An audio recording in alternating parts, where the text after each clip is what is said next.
우리는 누구나 실수를 합니다. 하지만 더 이상은 반복하지 않겠다고 다짐해도 또 같은 자리에서 같은 방식으로 익숙한 실수를 다시 하고 맙니다.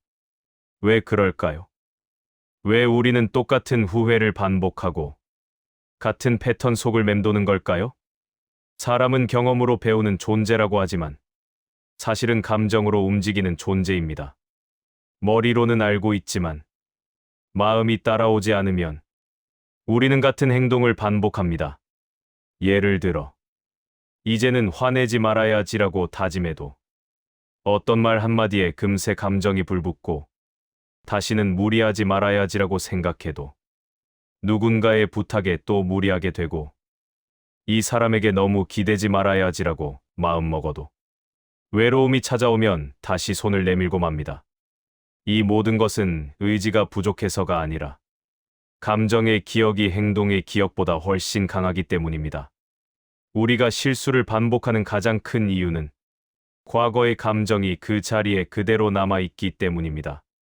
상처받았던 순간의 불안, 사랑받고 싶었던 갈망, 혼자였던 외로움, 또는 인정받고 싶었던 마음. 이 감정들이 해결되지 않은 채 남아있으면 우리의 행동은 계속해서 그 감정이 기억하고 있는 방식대로 움직입니다. 즉, 실수를 반복하는 것이 문제가 아니라 그 실수 아래에 있는 감정이 해결되지 않은 것이 문제입니다.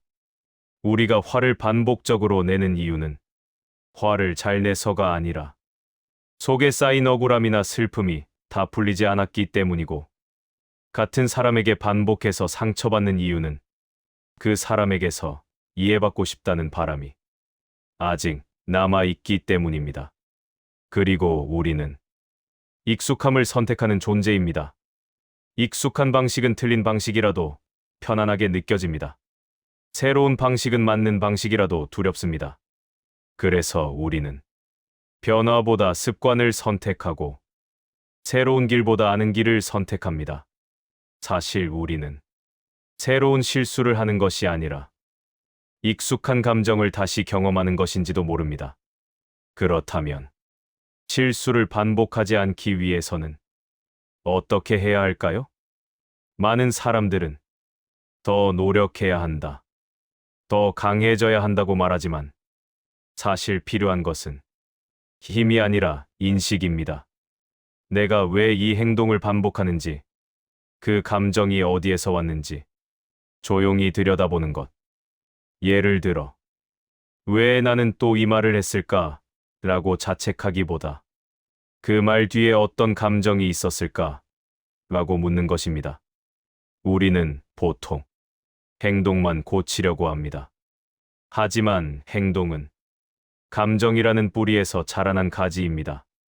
뿌리를 보지 않으면 가지가 계속 자라나는 것은 당연한 일입니다. 실수를 반복하는 나를 미워할 필요는 없습니다. 그 반복 속에는 아직 해결하지 못한 마음이 있고, 그 마음은 당신을 비난하려는 것이 아니라 이 부분을 알아봐 달라고 말하는 신호일 뿐입니다. 조금 천천히 그 감정의 얼굴을 들여다보면 반복은 멈추기 시작합니다. 그리고 때로는 실수의 반복이 나쁜 것이 아닐 수도 있습니다. 반복되는 경험 속에서 우리는 조금씩 변하고, 조금씩 다른 선택을 하고, 조금씩 마음의 근육을 키워갑니다. 누군가의 말처럼 사람은 한 번에 변하지 않고 조금씩 흔들리며 변한다는 말은 우리에게 큰 위로가 됩니다. 오늘 당신이 같은 실수를 했다면 그것은 실패가 아니라 당신 마음이 아직 다 말하지 못한 부분이 있다는 뜻일지도 모릅니다. 그 마음을 알아주는 순간 우리는 비로소 새로운 길을 향해 걸어갈 수 있습니다. 마지막으로 조용히 이런 말을 건네고 싶습니다. 실수를 반복하는 것은 당신이 부족해서가 아니라 아직 다치고 있는 마음이 있기 때문입니다.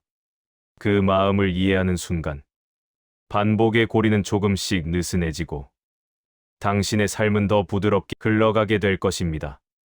구독과 좋아요로 함께 해주세요. 감사합니다.